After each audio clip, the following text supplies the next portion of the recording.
మెల్లగా తెల్లారిందో ఎలా వెలుతురే తెచ్చేసిందో ఇలా పోసి నవ్వులతో మెరిసే పసిపాపల్లా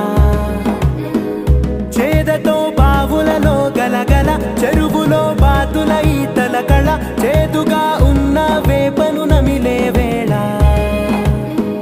చుట్ట పొగ మంచుల్లో చుట్టాల పిలుపుల్లో మాటలే కలిపేస్తూ మనసారా మమతల్ని పండించి